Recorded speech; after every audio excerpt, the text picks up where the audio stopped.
estavam tanto esperando. Maio tem festa, pô, quanto tempo, né? Festa. Aí, Cris, tamo aí naquela expectativa.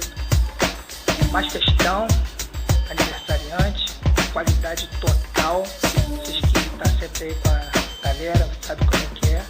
Então se prepara aí em maio aí, né? Já tá tudo pronto aí. Vai acompanhando, seja mais uma, ó.